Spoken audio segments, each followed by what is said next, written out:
হযরত ওমর বলে, ও সাহাবীরা, তোমরা আমারে কাঁদতে দাও, কাঁদতে দাও। আরে আমি ওমর কেমন মানুষ ছিলাম, আজকে আমার এই মাঠটা দেখে আমার আগের কথা মনে হয়ে গেল। হযরত ওমর ডাক দেয়া কয়, সাহাবীরা রে, এই যে মরুভূমি মাঠ দেখতেছো, আমি ওমর এই মাঠের রাখাল ছিলাম। আমার বাবা আমাকে ছাগল বকরি দিয়া সকাল বেলায় মাঠে পাঠায়া দিত, সারাদিন ছাগল বকরি চড়ায়া বিকাল বেলা আমার বাবার কাছে আমি জমা দিতাম। আমি ছিলাম এই মাঠের রাখাল, আমি ছিলাম এই মাঠের একজন রাখাল। আমি আমার বাবার পশুগুলো চড়াইতাম, আমি আমার বাবার ওট মোষ বকরিগুলো এখানে চড়াইতাম। আমি ছিলাম একজন রাখাল। আল্লাহ রাখাল থেকে টান দিয়া আমার নবীজি কালেমা পড়ায়া আমারে মুসলমান বানাইছে।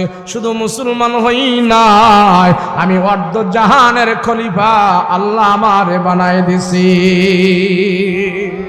এই মাঠটা দেখে আমি কাঁদতেছি, আমি তো এই মাঠের রাখাল ছিলাম।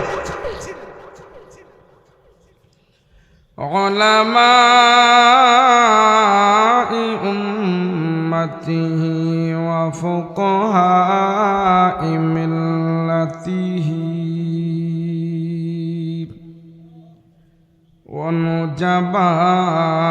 ونجباء طريقته أجمعين الذي أرسله الله تعالى بالحق بشيرا ونذيرا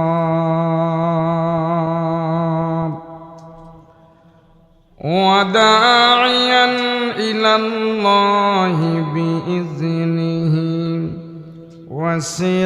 وسراجا منيرا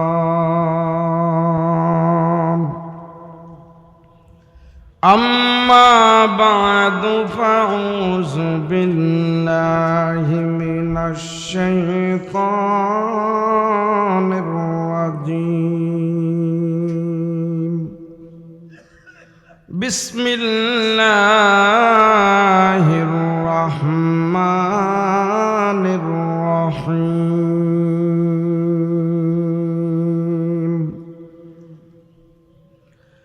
وأما من خاف مقام ربه ونهى النفس عن الهوى فإن الجنة هي المأوى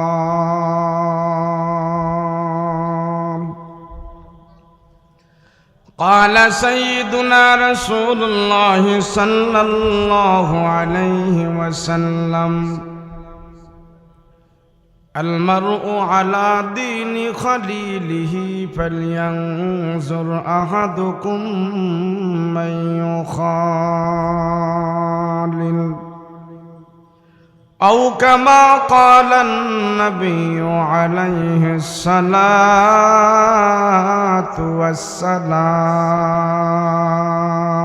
والسلام اللهم صل على سيدنا نبينا شفيعنا حبيبنا مولانا محمد صلى الله تعالى عليه وعلى آله وأصحابه أجمعين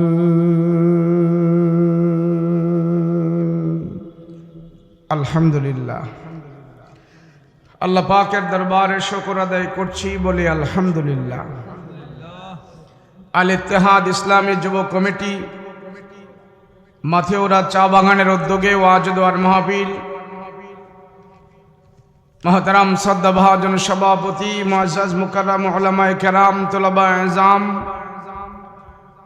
সম্মুখপানে উপবিষ্ট দিনদার মুত্তাকি পরহেজগার ভাইয়েরা, পর্দার অন্তরালে অবস্থানরত আমার সাধ্যা মা বোনেরা, আল্লাহ পাকের দরবারে কালেমাত শুকর আদায় করছি, বলি আলহামদুলিল্লাহ। সবাই আওয়াজ করে বলেন আলহামদুলিল্লাহ। আওয়াজ হয় নাই, জোরে বলেন আলহামদুলিল্লাহ।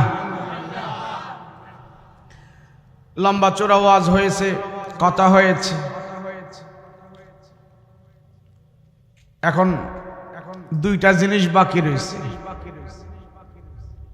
একটা হলো বাড়ির যায় আমল করব, আর আমরা সবাই মিলে আজকে দোয়া করব, তাই না? দোয়া করবেন সবাই, বাড়ির যায় আমল করবেন সবাই। এই আমল করার জন্যই আমাদের এই পরিবেশ, পরিবর্তন হওয়ার জন্যই আমাদের এই পরিবেশ। আল্লাহ ওই মানুষটাকে পছন্দ করে যে মানুষটা পরিবর্তন হয়ে যায়। পরিবর্তন কি? যে আল্লাহ থেকে দূরে আছে, আল্লাহর হুকুম থেকে দূরে আছে, এখন তার ভিতরে ভুজ আসছে। ভুজ আসার পরে এ ব্যক্তিটা আল্লাহ রসুল মানে, কোরআন হাদিস মানে, নামাজ রোজা পড়ে। বলে আগে বুঝতো না, এখন বুঝছে। বুঝে এখন সে আল্লাহ এবং আল্লাহর রসুলকে মেনে মেনে জিন্দেগি যাপন করছে। বলে এই মানুষটাকে আল্লাহ সবচেয়ে বেশি ভালোবাসে। কেন? সে পরিবর্তন হইল। যে জীবনকে পরিবর্তন করে নেই, আল্লাহ এবং আল্লাহর রসুলের পথে পা বাড়ায়। বেনামাজি ছিল, সুদখোর ছিল, ঘুষখোর ছিল, কিন্তু এখন তার ভিতরে একটা বুঝ আসছে, জাল্লা এগুলি যা করেছি, ইতরামি বান্দ্রামি যা করেছি, এগুলি যুগ বিয়োগ করে দেখছি, এগুলি একটাও আমার কোনো কাজে আসবে না। এখন আমি পরিবর্তন হতে চাই। বলে এমন পরিবর্তন যে বান্দা হয়ে যায়, আল্লাহ তারে দুনিয়া আখেরাতে দামি বানায়া দেয়। যেমন হযরত ওমর পরিবর্তন হয়েছে, হয় নাই? ওমর পরিবর্তন হয় নাই? মাইকম্যান এটাতে ইকো দেওয়া আছে, ইকো দেওয়া আছে, হালকা করে দেন। হযরত ওমর রাদিয়াল্লাহু আনহু পরিবর্তন হয়ে গেছে। হযরত ওমর এমন এক ব্যক্তি ছিলেন, তার পরিবর্তন হওয়াটা আল্লাহ পাক এমন ভাবে গ্রহণ করেছে। শুধু সাধারণ সাহাবী বানায় নাই। সাহাবীরা তো সাধারণ নয়, সব সাহাবীদের উপরে আল্লাহর রাজি আর খুশি। ওই সাহাবীদের ভিতর থেকে হযরত ওমরকে আল্লাহ পাক এমন ভাবে গ্রহণ করেছে, অর্ধ জাহানের জন্য আল্লাহ ওমরকে খলিফা বানায় দিয়েছে। আমার মাত বুঝেন তো? মাত বুঝেন? ওমর পরিবর্তন হইল, এবং সেই পরিবর্তন আল্লাহর কাছে এমন ভাবে হয়েছে, আল্লাহ তারে পরিবর্তন করে জানাই দিয়েছে, দেখো না ওমর কি ছিল আর কি হইল। এই কিন্তু সাউন্ড কমাও। কি হইল? হযরত ওমরের পরিবর্তন দেখো। যেই মানুষ জাহেলিয়াতের যুগে মদ পান করত, যেই মানুষটা জাহেলিয়াতের যুগে ঘাউরা মেজাজের ছিল, মোটা কণ্ঠের মানুষ ছিল, নবীজির কল্লা আনতে গেছে, ওই মানুষটাকে আল্লাহ এমন ভাবে হেদায়েত দিয়েছে, এমন ভাবে গ্রহণ করেছে, রসুল বলেছেন আল্লাহ তারে এত পছন্দ করেছে, আমার পরে যদি কেউ নবী হতো তাহলে হযরত ওমরকে আল্লাহ নবী বানিয়ে দুনিয়াতে পাঠাইত। কত বড় কথা, কত বড় দিক নির্দেশনা। এই যে আমরা এখানে যারা আসছি, আমরাও আজকে মাহফিল থেকে নিয়ত করব পরিবর্তন হব। সবাই বলেন পরিবর্তন হব। সবাই বলেন পরিবর্তন হব। সবাই বলেন পরিবর্তন হব। কি পরিবর্তন বলেন না? কি পরিবর্তন? বলে আল্লাহকে চিনি নাই, আল্লাহর হুকুম মানি নাই, আজ থেকে আমরা আল্লাহর হুকুম মানব, সেই পরিবর্তন আমরা হব। আল্লাহ যেন আমাদের কবুল করে, বলেন আমিন। ঈসা আলাইহিস সালাতু ওয়াস সালাম থেকে আমাদের নবী পর্যন্ত 600 বছরের একটা গ্যাপ এখানে হয়ে গেছে। এই 600 বছরের ভিতরে সমাজের মানুষ ওয়াজ শুনতে পারে না, নামাজ কালমা পড়ে না, আল্লাহ যেন আছে এই কথাটা তাদেরকে কেউ বুঝায় নাই। কবর, মিজান, ফুলসেরাত, হাসর, ময়দান, এই জিনিসের খবর তাদের কাছে কেউ দেয় না।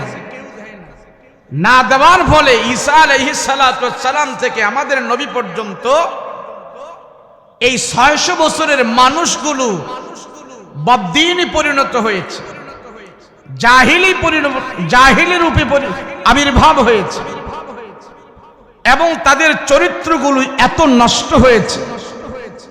মানুষ খুন করত, হত্যা করত, দর্শন করত, ছিনতাই করত, রাহাজানি করত, পরের জমি দখল করে খেত, জোরজা মুল্লুক ছিল তার। এমন একটা অসভ্য সমাজ জাহেলিয়াতের সমাজ হয়ে গিয়েছিল।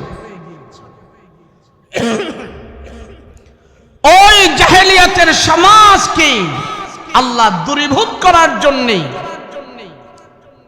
আমার আপনার প্যারা নবী মুহাম্মদুর রাসূলুল্লাহ সাল্লাল্লাহু আলাইহি ওয়াসাল্লামকে আল্লাহ পাঠিয়েছে। নবীজি আসছেন যেই সময়, ওই কাফিরের সমাজে, জাহেলি সমাজে আমার রসুল এক এক করে 40টি বছর সেখানে অতিবাহিত করেছে। কয় বছর ধরে বলেন? ধুমধাম হামতুম ভাষণ, এই রাত্রে আমি ওই ওয়াজ করব না। এখন আমি কিছু আমলি কথা বলবো, শিক্ষণীয় কিছু কথা বলবো। জানি না আপনারা কোন ওয়াজ পছন্দ করেন, কিন্তু চুপ করে বসে থাকেন, লম্বা সময় আমি ব্যয় করব না, আপনাদের ধৈর্যের বিচ্ছুতি ঘটাবো। এই যে এখানে আপনারা বসে আছেন, কোনো লাভ আসেনি। কি লাভ? একজনে বলছে পরকালের লাভ, আপনারা আরো বলেন কি লাভ আছে। এক একজন এক এক লাভের কথা বলবেন, আমার থেকে একটা লাভের কথা শুনেন। যেই লাভটা হলো, আপনারা এখানে 1 ঘন্টা 2 ঘন্টা 3 ঘন্টা সময় যে ব্যয় করতেছেন, এবং আরো যদি 1 ঘন্টা আধা ঘন্টা সময় ব্যয় করেন, আপনার 50 60 70 বছরের হায়াত থেকে আজকের মাহফিলের 1 ঘন্টা 2 ঘন্টা আল্লাহর দরবারে গুনাহমুক্ত হয়ে পৌঁছে যাবে। বলেন, আপনারা এখানে বসে কেউ গুনাহ করছেন? এই পিছনে গুনাহ করছেন আপনারা? বিড়ি টিড়ি খাইছেন নাকি? যে হুজুর এদিক বয়ান করুক আর আমরা ওদিক দিয়ে বিড়ি টিড়ি ধরাই দিছি, এমন আছে কেউ? সবাই এখন সব কাজ থেকে বঞ্চিত, শুধু এক কাজ করতেছি, আল্লাহ এবং আল্লাহর রসুলের কথা শুনতেছি। কথা বলেন ঠিক কিনা? সেই জন্য যতক্ষণ বসে থাকবো অতক্ষণ আমরা গুনাহ থেকে মুক্ত থাকব। আলহামদুলিল্লাহ বলেন।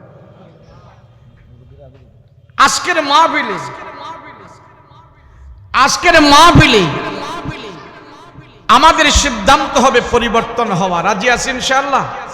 বলেন রাজি আছেন ইনশাআল্লাহ? আমার রাসূল ওই কাফিরের সমাজে আইসা পরিবর্তন করেছে, জাহেলিয়াতের যুগের মানুষগুলোকে পরিবর্তন করেছে। আর পরিবর্তনের ফলে আল্লাহ তাদের প্রতি এমন রাজি হয়েছে, আল্লাহ বলে রাদিয়াল্লাহু আনহুম ওয়া রাদু আনহু। কি পরিবর্তন?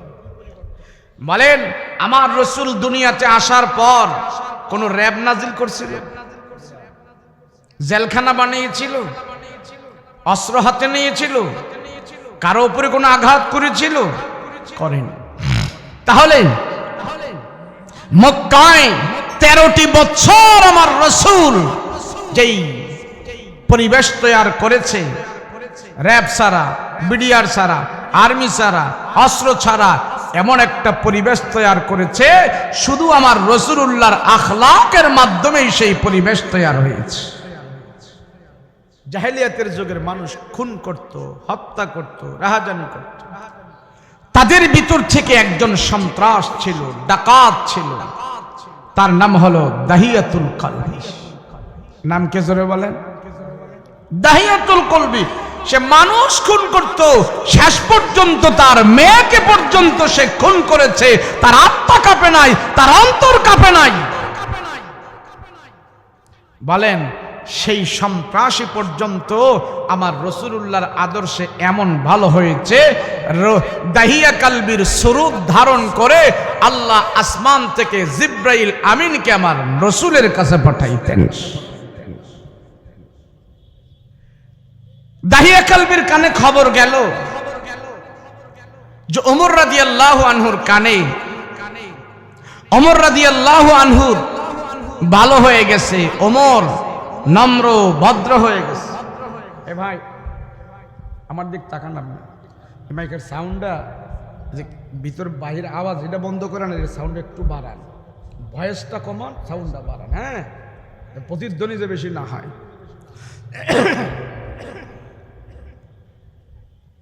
দাহিয়া কালবির কানে খবর গেল ওমর ভালো হয়ে গেছে। ওমরের প্রশংসা মক্কার নারীরা পর্যন্ত করতেছে। যেই ওমর ঘাউরা মেজাজের একটা মানুষ ছিল, মদের বোতল না খাইলে ভালো লাগতো না, মদ এগুলো নিয়ে পড়ে থাকতো। ওমরের সাথে মানুষ বাজে কথা বলতে পারতো না, চটকনা দিয়া দিত। মেজাজ গরম হলে কাছে কেউ আসতো না। দাহিয়া কালবি আরেক খুনি, সন্ত্রাসী, তো তার কানে খবর গেল ওমর এত ভালো, মক্কার নারীরা পর্যন্ত ওমরের প্রশংসা করতেছে, মক্কার নারীরা পর্যন্ত ওমরের আলোচনা করতেছে। ওমর এত ভালো হয়ে গেছে, তার প্রশংসায় সবাই পঞ্চমুখর। দাহিয়া কালবি চিন্তা করে, আমারও তো কেউ ভালোবাসে না, আমি তো সন্ত্রাসী।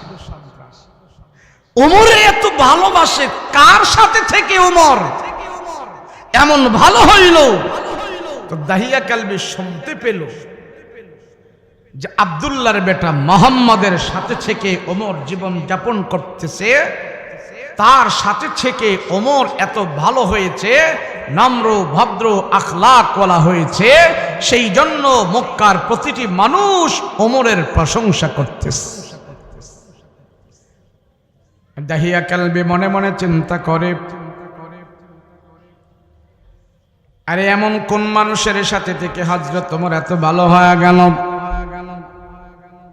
যার প্রশংসা মক্কার নারীরা পর্যন্ত করতেছে, বৃদ্ধরা করে, জওয়ানেরা করে, ছোটরা করে।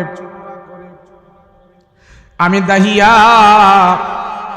ওমর কার সাথে থেকে জীবন যাপন করে তারে আমি একটু দেখতে চাই, তারে আমি একটু দেখব। এই সিদ্ধান্ত নিয়ে বাড়ি থেকে দাহিয়া কালবে রওনা দিয়েছে। হাঁটতে হাঁটতে, হাঁটি হাঁটি, পা পা করে আমার রাসূলের পয়গম্বরের মজলিসের ভিতরে হাজির হয়ে গেছে। আল্লাহর নবী রাহমাতুল লিল আলামিন নবীজি সাহাবীদেরকে নিয়ে বয়ান করতেছে, আর সেই মজলিসের দূর প্রান্তে এসে দাহিয়া কালবে হাজির হয়ে গেছে। আমার রাসূলের দুই পাশে দুইজন সাহাবী থাকতেন। ডান পাশে থাকতেন আবু বকর, আর বাম পাশে থাকতেন হযরত ওমর। বাম পাশের সাহাবী হযরত ওমর লাফ দিয়া দাঁড়ায় গেছে। আল্লাহর রাসূলকে বলেন, ইয়া রাসূলুল্লাহ, ইয়া হাবিবাল্লাহ, রহমতের নবী গো, আমাদের পবিত্র মজলিসে মক্কার একজন সন্ত্রাসী আসছে, মক্কার একজন নাপাক মানুষ আমাদের পবিত্র মজলিসে আসছে। রাসূল বলেন, কে? এরপর ওমর বলে, সে হইল দাহিয়া কালবি, মানুষ খুন করে, মানুষ হত্যা করে। নবী গো, আপনি যদি অনুমতি দেন ওই নাপাক মানুষটাকে আমি তরবারি দিয়ে 2 টুকরা করে দেই। আমাদের পবিত্র মজলিসে কেন আসলো? আমি পয়গম্বর আপনার অনুমতি চাই, তারে শায়েস্তা করে দিব। কেন আমাদের মজলিসে আসলো? আপনি আমার অনুমতি দেন, অনুমতি দেন। আল্লাহর নবী রাহমাতুল লিল আলামিন বলেন, উমর তুমি ক্ষান্ত হও, উমর তুমি সাবধান হও, যা তার উপরে তুমি চোখ রাঙাইবে না, যা তার উপরে তুমি সব সময় গরম মেজাজ দেখাবে না।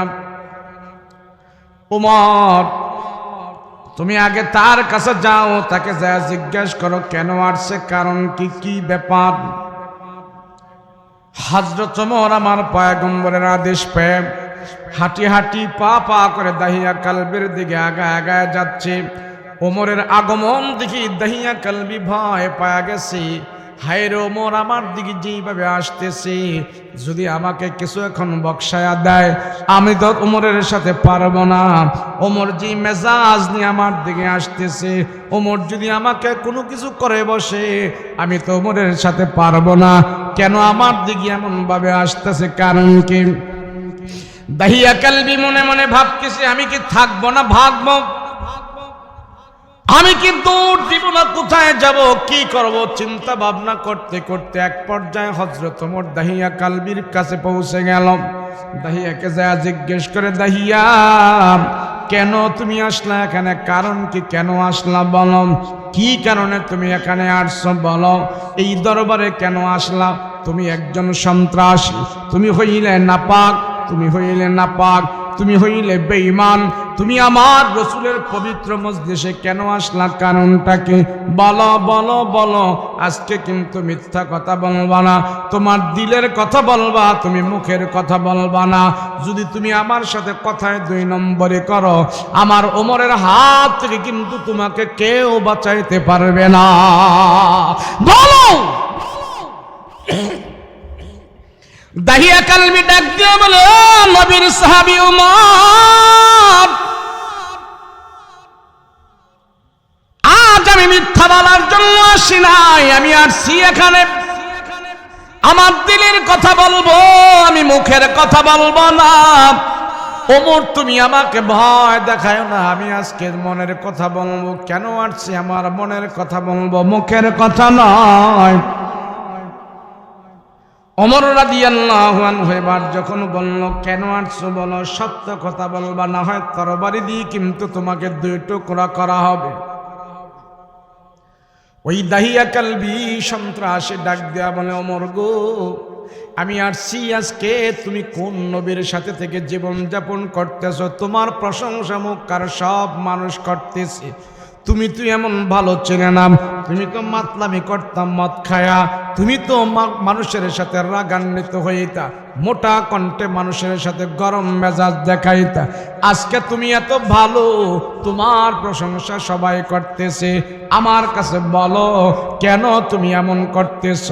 দাহিয়া কালবি রে, তোমার দাহিয়া কালবি বলে, ওমর রে, তোমার কথা যখন মুক্কার নারী পুরুষেরা আলোচনা করে, তোমার প্রশংসা করে, কোন নবীর সাথে থেকে তুমি এমন পবিত্র হইলা, কোন নবী তোমাকে এত ভালো করে বানাইলো, কোন নবী তোমাকে এত নম্র ভদ্র আদর্শ শিখাইলো? আমি দাহিয়া কালবি তোমার ওই নবীকে দেখার জন্য আমি আসছি। আজ মিথ্যা কথা বলবো না, আমি শুধু আসছি তুমি কার সাথে থেকে জীবন যাপন করো, ওই নবীরে আমি একটু দেখতে চাই, ওই নবীর কাছে আমাকে একটু নিয়ে যাও, আমি তোমার রাসূলকে দেখতে চাই। মুসলমান ভাইরা রে আমার, হযরত ওমর বলে, না দাহিয়া না, তুমি নাপাক, তুমি একজন সন্ত্রাসী, তুমি একজন খুনি, তোমাকে আমার পয়গম্বরের কাছে নিয়ে যাবার অনুমতি আমি দিব না। তবে তুমি যেহেতু এত আবদার করতেছো, একটু দাঁড়াও, আমার পয়গম্বরের কাছে আমি জিজ্ঞেস করে আসি, আমার নবী যদি অনুমতি দেয় তাইলে তোমাকে আমার পয়গম্বরের কাছে নিয়ে যাব। দাহিয়া কালবিকে দান করে। হযরত ওমর রাদিয়াল্লাহু আনহু আমার পয়গম্বরের কাছে আসছে, রাসূল গো, ওই যে সবচেয়ে বড় খুনি সন্ত্রাসী, সে চায় আপনার সাথে দেখা করার জন্য, আপনি অনুমতি দিবেন কিনা বলেন। আল্লাহর নবী ডাক দেয়া বলে, ওমর সে কি বলেছে, আরো কি বলেছে, ঘটনা খুলে বলো। ওমর বলে, রহমতের নবী গো, ওই দাহিয়া কালবি নাকি আপনাকে দেখতে চায়, আপনার সাথে কথাবার্তা বলতে চায়। আল্লাহর রাসূল ডাক দেয়া বলে, ওমর তুমি তো মেজাজটা গরম করে ফেলেছো, আমি দেখেছি, আমি ভাবতেছি, আমার মনটা বলতেছে আল্লাহ তাআলা মনে হয় ওই দাহিয়া কালবি সন্ত্রাসের কপালের মধ্যে আল্লাহ পাক হেদায়েতের দরজা খুলে দিয়েছে। যাও তুমি তাকে নিয়ে আসো, এই ওমর যাও তারে নিয়ে আসো, আমার রাহমাতুল লিল আলামিনের কাছে নিয়ে আসো, সে কি পরামর্শ করবে, কথা বলবে, আমি শুনতে চাই। এবার হযরত ওমর হাঁটি হাঁটি পা পা করে যায় দাহিয়া কালবির হাতে ধরল। এ দাহিয়া, আমাদের নবী বলেছে তোমাকে নিয়ে যাওয়ার জন্য, তুমি আসো, আমার সাথে আসো, পয়গম্বরের কাছে তোমাকে নিয়ে যাব, তবে সাবধান, যদি আমার নবীর সাথে কোনো বেয়াদবি করো, আমার তরবারি দিয়ে কিন্তু তোমারে ফয়সালা করে দিব। আয় আয় আয় আয় আয়। দাহিয়া কালবিকে হযরত ওমর ধরে ধরে আমার পয়গম্বরের কাছে হাজির করলাম। দাহিয়া কালবি আমার রাসূলের সাথে কথা বলতেছে। হযরত ওমর বলে, উনি হলেন আবু বকর, উনি হলেন ওসমান, উনি হলেন আলী, আর উনি হলেন আমাদের নবী রাহমাতুল লিল আলামিন। আমাদের নবীর সাথে তুমি কি বলবা, ঘটনা খুলে বলো, সাবধান, কোনো বেয়াদবি করিস না, বেয়াদবি করলে কিন্তু আমার হাত থেকে বাঁচতে পারবি না। আমি ওমর আমার জানের চাই তোমার নবীকে বেশি ভালোবাসি, আমার প্রাণের চাইতো আমার রাসূলকে আমি ভালোবাসি, আমার মা বাবার চাইতো আমার পয়গম্বরকে আমি বেশি ভালোবাসি। তাম পৃথিবীটা আমার দিকে একদিকে, আমার রাসূল আমার কাছে আরেক দিকে। সাবধান, আমার নবীর সাথে কিন্তু বেয়াদবি করবা না। ওমর রাদিয়াল্লাহু আনহু যখন এইভাবে বলছে, দাহিয়া কালবি আমার রাসূলের চেহারার দিকে তাকায় রইল। আল্লাহর নবী ডাক দেয়া বলে, দাহিয়া তুমি আমার পয়গম্বরের দরবারে আসছো, তুমি হইলে আমার মেহমান, আর আমি নবী হইলাম তোমার জন্য মেজবান। আমার রাসূলের উপরে দায়িত্ব হইল মেজবান হইয়া মেহমানকে মেহমানদারি করা, তোমাকে ভালো খাবার দাবার দেওয়া, এটা আমার রাসূলের দায়িত্ব। তোমার জন্য ভালো বসার ব্যবস্থা করা আমার রাসূলের দায়িত্ব। দাহিয়া কালবিকে দাঁড় করাইয়া আমার নবী ঘরের ভিতরে গেলেন তার জন্য ভালো খাবার দাবার আনার জন্য। আল্লাহর নবী বিবিদের কি চায় বলেন, ঘরের ভিতরে কি খাবার আছে, দাও, একজন মেহমান আসছে। নবীজি ঘরের ভিতরে তালাশ করে কোনো খাবার পাইলেন না। এবার বিবিদেরকে বলল, ভালো একটা বসার ব্যবস্থা করো, ভালো কোনো বসার সরঞ্জামাদি পাইলেন না। আল্লাহর নবী ডাক দেয়া কয়, দাহিয়া আমার নবীর ঘরে ভালো কোনো খাবার নাই, আমার রাসূলের ঘরে ভালো কোনো বসার ব্যবস্থা নাই, আমি পয়গম্বর তোমার জন্য ভালো বসার ব্যবস্থা করতে পারতেছি না, কিন্তু আমার রাসূলের দায়িত্ব হইল তোমাকে একটা ভালো বসার ব্যবস্থা করতে দেওয়া। আল্লাহর নবী খুঁজে পায় নাই। শেষ পর্যন্ত নবীজির মাথার ভিতরে একটা রুমাল ছিলেন, নবীজির মাথা মোবারক থেকে রুমালটা খুলে ফেলল, রুমালটা খুলিয়া জমিনের মধ্যে এইভাবে ছড়াইয়া দিল।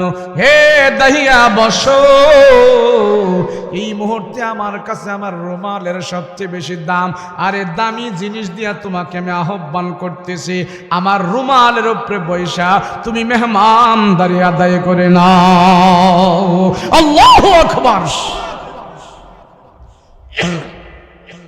সব সাহাবীরা তাকায় রইলেন, দাহিয়া কালবির চোখ থেকে পানি গড়গড় করে পড়তেছে। দাহিয়া কালবি ডাক দিয়া বলে, রহমতের নবী, জীবনে অনেক অপরাধ করেছি, রসুল গো আপনার মাথার রুমালের উপরে বসে আর আমি অপরাধ করতে চাই না নবীজি আপনি অনেক দামি মানুষ, আপনার রুমালটা অনেক দামি, আমি আপনার রুমালের উপরে বসে আর আমি বেয়াদবি করতে চাই না গো রসুল।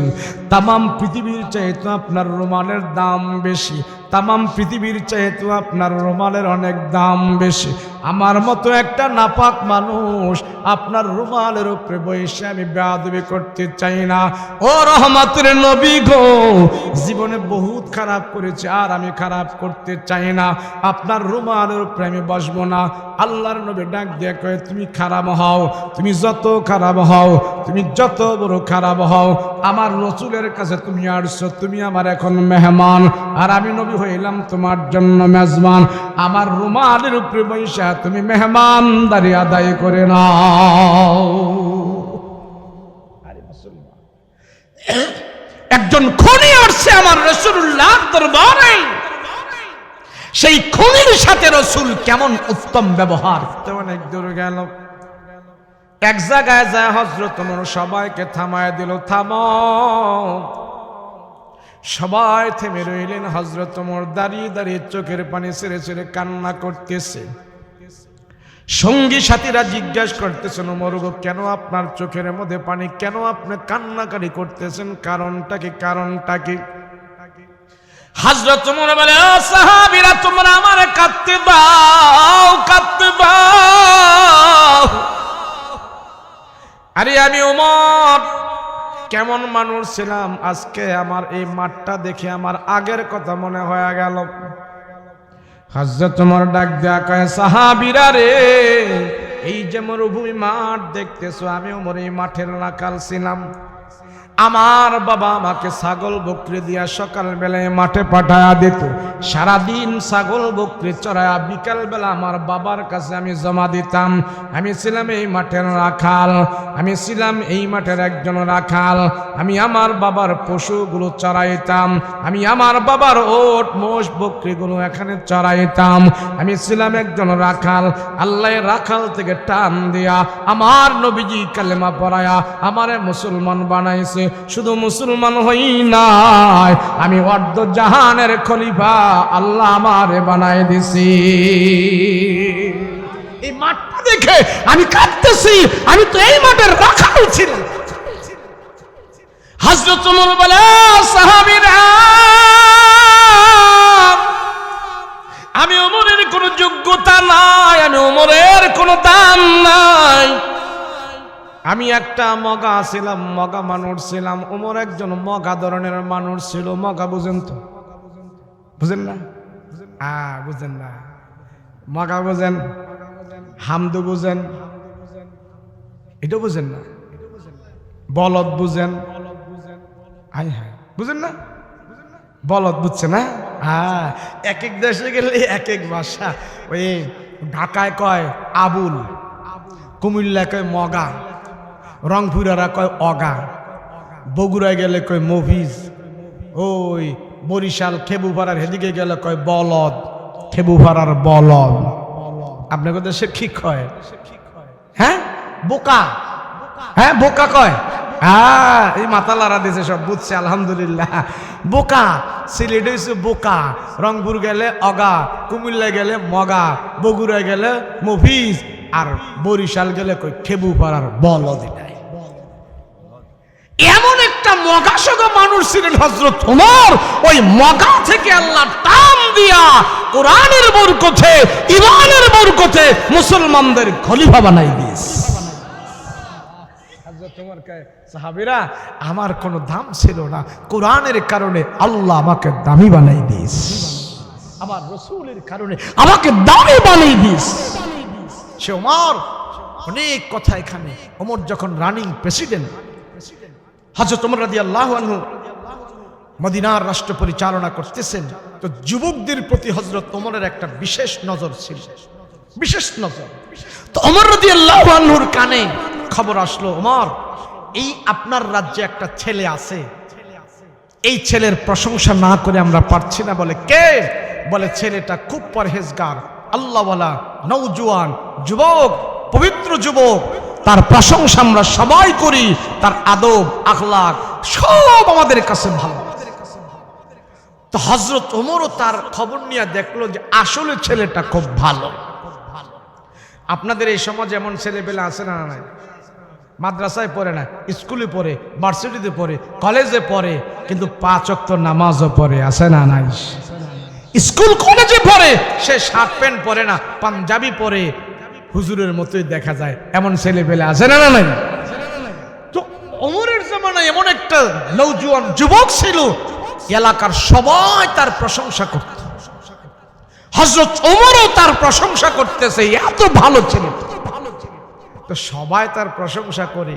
তো ওই জামানায় একটা বজ্জাত মহিলাও ছিল। তো মহিলাটাও যুবকের প্রশংসা করে, এই বজ্জাত মহিলাটাও যুবকটারে ভালোবাসে।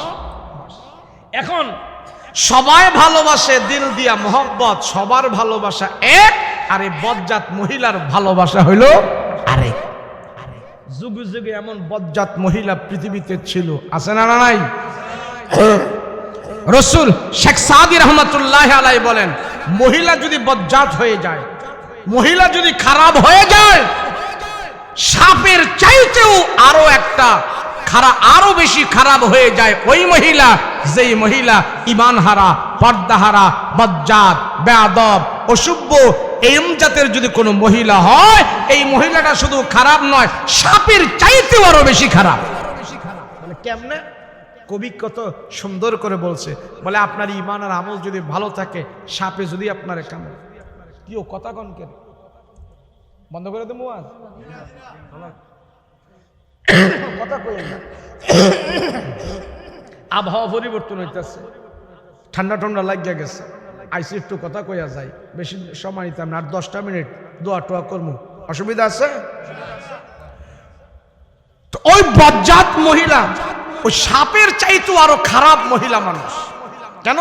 আপনার ঈমান যদি ভালো থাকে, আমল যদি ভালো থাকে, সাপে কামড় দিল আপনি একদিন বেহেশতে চলে যাবেন, আপনার ঈমান আমল ভালো হওয়ার কারণে।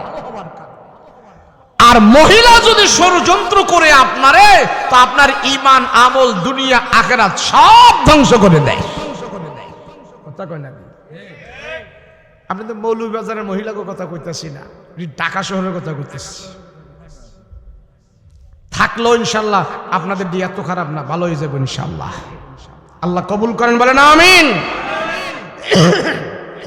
এখন ওমর রাদিয়াল্লাহু আনহুর জামানায় যে নম্র ভদ্র ছেলে, তারও সেই মহিলা ফুসলায়া ফাসলায়া চিন্তা করতেছে, এরে সবাই এত ভালোবাসে, আমিও তারে ভালোবাসছি, তো আমার ভালোবাসা হবে আমার মনোরঞ্জনের জন্য। এমন আছে না নাই? যুগে যুগে যুগে যুগে আল্লাহ এমন দেখায় দিছে যে মহিলাদের ষড়যন্ত্র যেন সাপের চাইতে আরো খারাপ। আরে নবীদেরকেও মহিলারা ঘায়েল করে ফেলছে। ঈসা নবীরে ডাইরেক্ট অপবাদ দিয়া দিছে এক মহিলায়, কারণে ভাড়া করছে, হে মহিলা, তুই যদি ঈসা নবীর নামে, আরে মুসা নবীর নামে জনসমক্ষে যদি একটা অপবাদ দিতে পারো, তোমার বহুত টাকার মালিক বানায় দিমো। তো এইভাবে মুসা নবী বয়ান করতেছে, তো এক মহিলা এখান থেকে দাঁড়ায়, এ মুসা, আপনার বয়ান বন্ধ করেন, আপনি যে খারাপ মানুষ এটা সবার এখন আমি জানাইতাছি, আপনি আমার সাথে এমন খারাপ করছেন। মুসা নবী বুঝে ফেলছে এটারে যেন দালাল বানায়া বাটপার বানায় আনছে। তো মুসা নবী বয়ান বন্ধ করে এমন এক ধমক দিছে, এমন ধমক খায় মহিলা মানুষ তো টাস করে বয়া পড়ছে, কাবাকাবি লাগাই দিছে, সত্যি করে বল আমার বিরুদ্ধে কেন ষড়যন্ত্র করছস? মুসা নবীর ধমক খায়া ওই মহিলার তো মুখ দিয়ে সত্য কথা বের হয়ে গেছে, নবী মুসা আমারে কারণে ভাড়া করে আনছে। নবী তো এমন যুগে যুগে অনেক মহিলারা হাক্কানি, রব্বানি, পীর মাশায়েখ, নবীদেরকে পর্যন্ত ষড়যন্ত্র করেছে। এখনো মহিলা দিয়া হক্কানি আলেম ওলামাদেরকে ষড়যন্ত্র করতেছে। কথা বলো ঠিক কিনা? আরেক নবী মুসা নবী, ঈসা নবী, ইউসুফ নবী, জুলাইখা মিথ্যা অপবাদ দিয়া 7 বছর ওনারে জেলই খাটাই দিছে। আর আমাদের নবীর তো এক মহিলা বাতের সাথে বিষ মিশ্রণ কইরা ভাতের সাথে বিষ মিশায়া এই ভাত খাওয়া নবীরে মেরেই ফেলতে চেয়েছিল। তো ওমর রাদিয়াল্লাহু আনহুর জামানায় ওই নম্র ভদ্র ছেলেটা, আল্লাহওয়ালা পরহেজগার ছেলে, যৌবন জীবন সব পবিত্র, তার সেই মহিলাটা নষ্ট করে দিতে চাইছিল। একজন মহিলায় তারে আটকাইছে। বজ্জাত মহিলা এখনো সমাজে এরকম কিছু আছে না নাই? এক মহিলায় উত্তরপাড়ার আবুল্লার লগে পিছনে লাগছে। আবুল্লার বাপের 10 তলা বিল্ডিং আছে।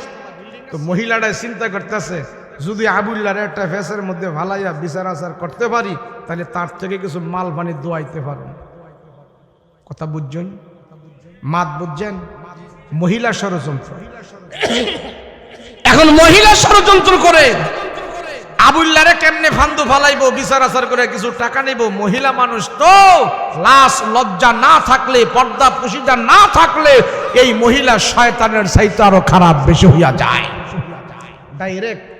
এখন ওই জমানার ওই সময়ের বিচারক মাতাব্বরের কাছে যায়, বিচারকের কাছে যায় বলে, সর্দার প্রধান আছে না, এদের কাছে যায় বলতেছে, মাতাব্বর সাহেব, আপনাদের দেশে যারা পঞ্চায়েতের বিচার আচার করে এদেরকে কি বলে? সামাজিক বিচার বলে, সর্দার বলে না, সর্দার। এমন ওই মহিলা, বজ্জাত মহিলা সর্দারের কাছে যায় বলছে, সর্দার সাহেব, উত্তরপাড়ার আবুল্লাহ এরম এরম করছে, আমি আপনার কাছে তার বিচার চাই। সে আমার ইজ্জতের উপরে হামলা করছে, হ্যাঁ আমি বিচার চাই। তো বিচারক ছিল, সর্দার ছিল আল্লাহওয়ালা। সর্দারে কয়, ঠিক আছে, তুই যখন বিচার দিছস আমি এটা বিচার করুন। আবুল্লাহরে ডাক টানছে, আবুল্লাহ কি রে, তুই এত ভালো মানুষ, সবাই তোর প্রশংসা করে, তোর নামে যে এই মহিলা বিচার দিল, তুই নাকি এমন এমন করছস, কি কস, তুই কেন করলি, তোর বিচার হল এখনই তো কি, তুই এই মহিলার ইজ্জতের উপরে হামলা দিছস, তোর নামে বিচার হবে? আবুল্লাহ কয়, ও মাতাব্বর সাহেব, এটা কি কোন আপনি? আমি জীবনে এমন কাজ করি নাই, আমি আল্লাহরে ভয় করি। আমার রসুল বলছেন, যৌবন কালে যারা জীবনকে ইবাদত বন্দি, জীবনকে যারা পবিত্র রাখবে, যৌবন যারা পবিত্র রাখবে, যৌবন কালে তার যৌবনকে নষ্ট করবে না, ব্যাপন্তায় খরচ করবে না, জুয়ানি মর্দমি নির্দিষ্ট পন্থায় খরচ করবে, হালাল পথে খরচ করবে, ওই যুবককে আল্লাহ পাক আরো আজিমের নিচে ছায়া দান করবে। আমি আমার যৌবন, আমার জীবনকে আমি পবিত্র রেখেছি। ওই মহিলা আমার নামে মিথ্যা কথা বলছে, আল্লাহর কসম খায়া কই, কুরআন ধরে কই, মসজিদ ধরে কই, মাথা শুয়ে কই, আমি এমন খারাপ কাজ করি নাই। ওই মহিলারা ডাক কাঁদছে, উত্তরপাড়ার আবুল্লার নামে এই সমস্ত কথা বলছো? আবুল্লাহ দিয়ে কিরা কসম কাটটা কয়, এই কাজ করে নাই সে। ওই বজ্জাত মহিলা কয়, আমি কসম কাটটা কই, আল্লাহ রে শুয়া কই, মসজিদ ধরে কই, কোরআন শরীফ ধরে কই, হ্যাঁ আমার নামে ইত্যা করছে, সে আমার ইজ্জতের উপর হামলা করছে, আমি কসম খাইতে কই। এখন ফুলায়ও কসম কাটে, মায়ায়ও কসম কাটে, সাক্ষী তো নাই।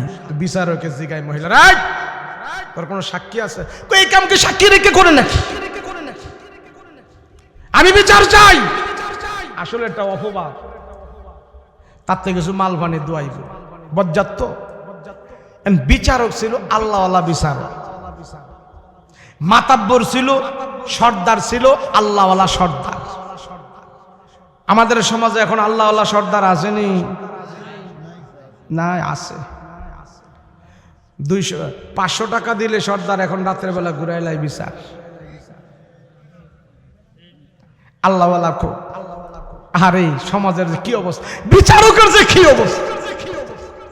আরে এই সমাজে ছাগল বকরি কিনলে 2000 টাকা লাগে, 5000 টাকা লাগে। আমার দেশে বিচারক কিনতে গেলে সর্দার প্রদান করে যদি কিনতে হয়, রাতের বেলা 500 টাকা নোট ধরাই দিলেই বিচারক কেনা যায়। কথা বলেন ঠিক কিনা? এই সমাজে একটা বকরি কিনলে, ছাগল কিনলে 5-7 টাকা লাগে, আর বিচারক কিনা যায় 1000 টাকা দিয়া।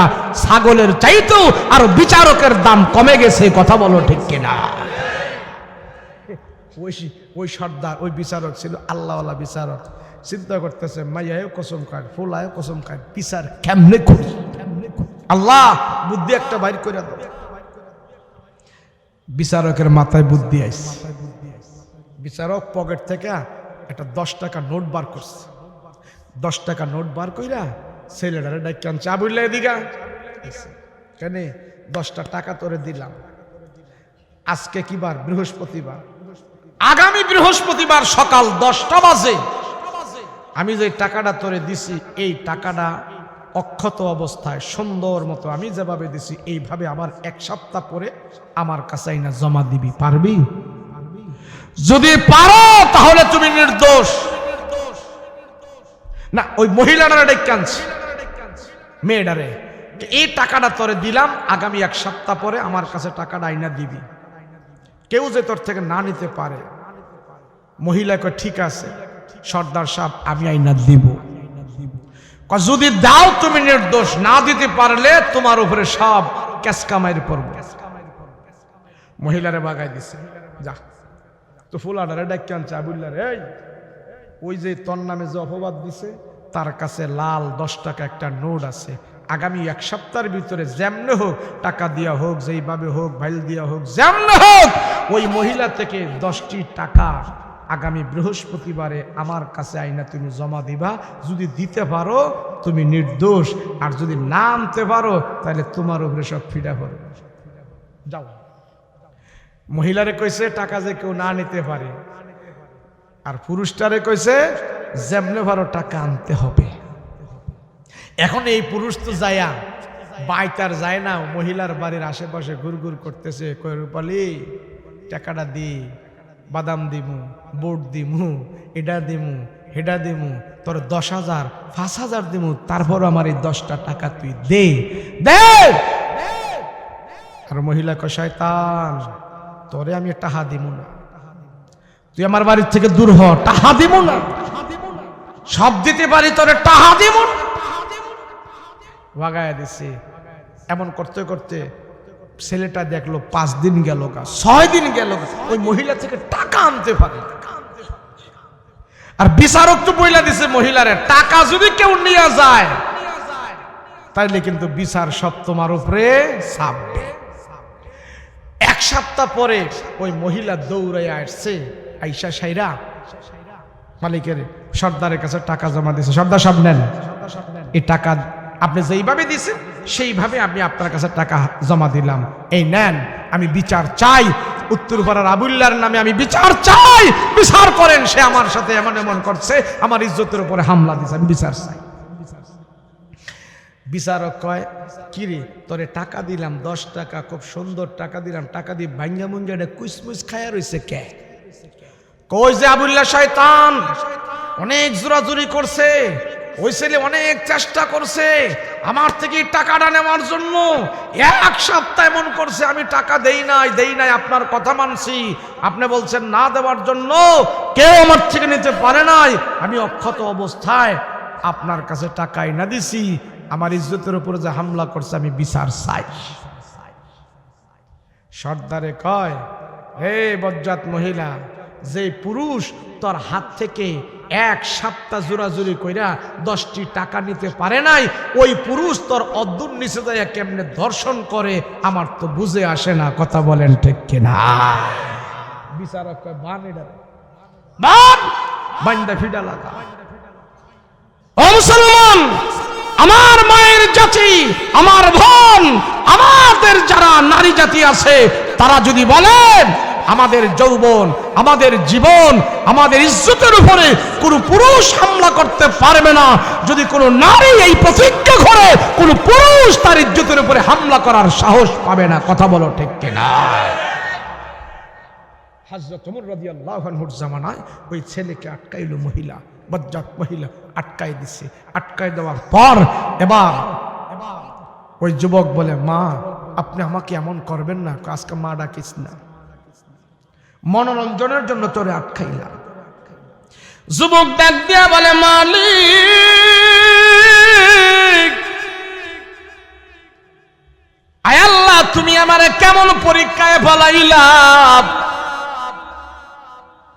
আমার যৌবন জীবন আমি হেফাজত করেছি, আমার যৌবনকে আমি অপবিত্র করি নাই, কত সুন্দরী নারী আছে সমাজের ভিতরে, কারো দিকে আমার লোভ দৃষ্টি যায় নাই। আল্লাহ, আজকে বজ্জাত মহিলা আমাকে চরিত্রহীন বানায় দিতেছে, আমি তোমার আদালতে কি জবাব দিব?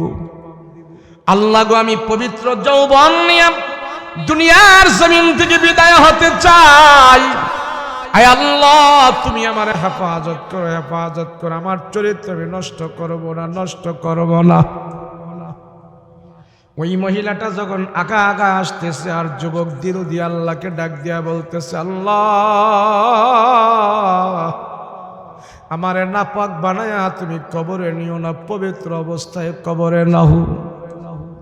ওই মহিলাটা যখন নাকি মনোরঞ্জনের জন্য পবিত্র যুবকের কাছাকাছি আসলো, যুবকটা একটা চিৎকার দিয়ে জমিনের মধ্যে পড়ে গেছে। জমিনের মধ্যে পড়ে থরথর করে কাঁপতেছে কাঁপতেছে। মহিলাটা বলতেছে, কাঁপলে হবে না, আজকে আমার মনের চাহিদা পুরা হবে। ওই যুবকের কাছে যখন মহিলাটা আসছে, যুবতী মহিলা দেখতেছে ওই যুবক দুনিয়ার জমিনে পড়ে গেছে, আর যুবকের দেহ থেকে রূহ বের হয়ে গেছে।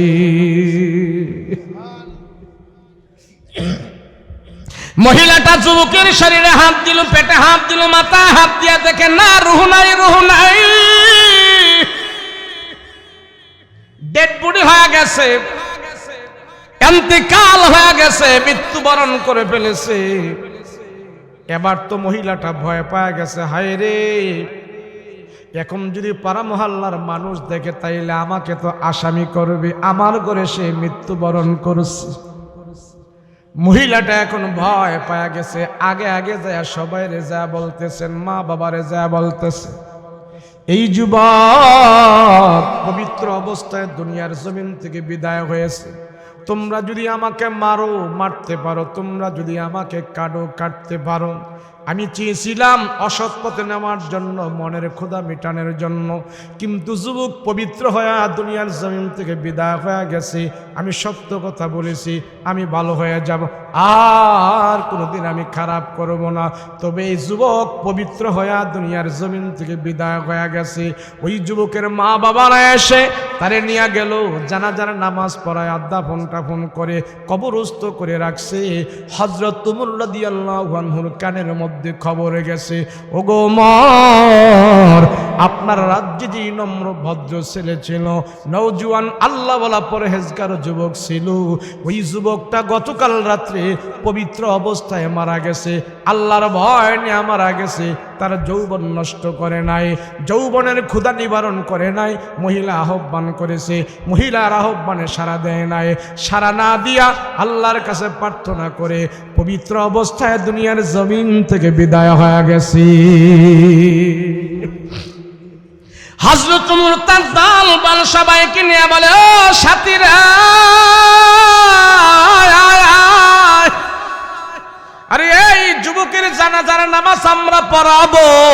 কত ভাগ্যবান যুবক, যৌবন নষ্ট করে নাই, সুন্দরী মহিলার আহ্বানে সাড়া দেয় নাই, পবিত্র অবস্থায় মৃত্যুবরণ করেছি, তার জানাজার নামাজ আমরা পড়াবো। আয় সবাইকে নিয়ে হযরত ওমর হাঁটি হাঁটি পা পা করে যুবকের বাড়িতে গেল। যুবকের বাড়িতে যায় বলে, ও মা, তোমার সন্তানের লাশটা কোথাও দেখাও, আমি ওমর তার জানাজার নামাজ পড়ার জন্য আসছি। মা বাবা ডাক দিয়া বলে, ওগো ওমর, আমাদের সন্তানের লাশটা আমরা মাটির উপরে রাখি নাই, আমরা দাফন করে তার কবরের ভিতরে রেখে দিয়েছি। হযরত ওমর আফসোস করতেছেন, আল্লাহ, পবিত্র যুবকের জানাজায় আমি ওমর শরীক হতে পারি নাই, আমার কাছে বড় আফসোস আফসোস। মা বাবাকে ডাক দিয়া বলে, তোমার পবিত্র যুবকের লাশটা কোথায় দাফন করেছো, কবরটা আমারে দেখায় দাও, আমি ওমর তার কবর জিয়ারত করে যেতে চাই। যুবক, পবিত্র যুবকদের এত দাম। হযরত ওমর রাদিয়াল্লাহু আনহু ডাক দিয়া বলে, যুবকের মা,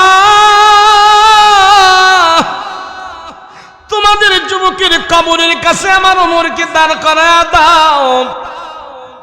ওমর রাদিয়াল্লাহু আনহু তার দল বলকে কবরের পাশে নিয়ে গেছে। হযরত ওমর কবরের পাশে দাঁড়াইয়া আল্লাহর দরবারে বলতেছেন, আল্লাহ আমার রাজ্যের ভিতরে যুবক ছিল, নম্র ভদ্র পরহেজগার যুবক, পবিত্র অবস্থায় তোমার ভয় নিয়ে কবরে আসছে।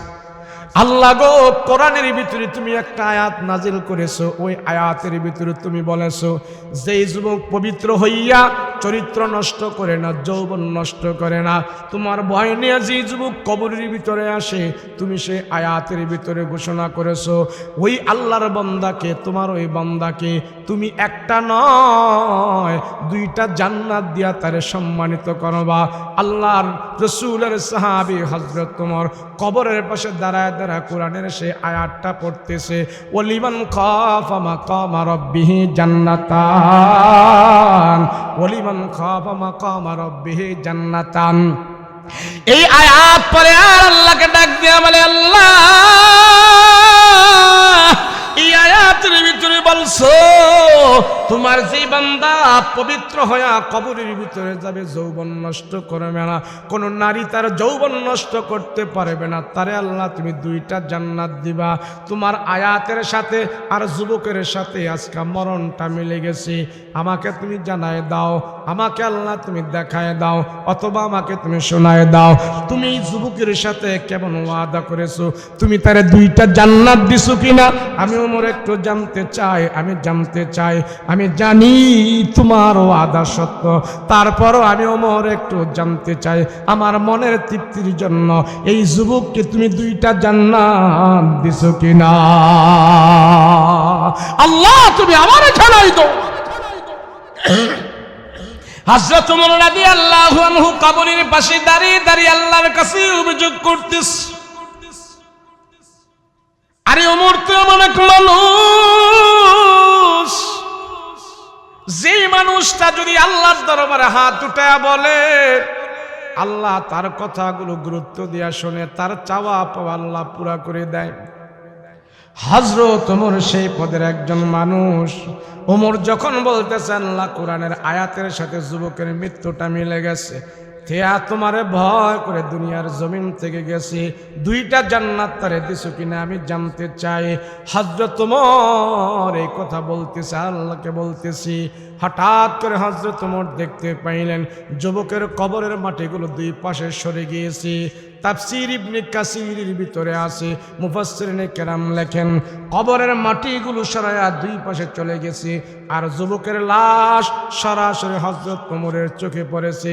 ওই যুবক কবরের ভিতরে থেকে বলতেছেন, ওগো ওমর, পবিত্র হয়ে আমি কবরের ভিতরে আসছি, আমার যৌবন জীবন আমি নষ্ট করি না, আল্লাহর ভয় নিয়ে আসছি। আল্লাহ কোরআনের আয়াতে যে ঘোষণা দিয়েছে, কবরের ভিতরে আসার সাথে সাথে আল্লাহ আমাকে জানাই দিয়েছে আমার জন্য আল্লাহ দুইটা জান্নাত নির্ধারিত করে দিয়েছি।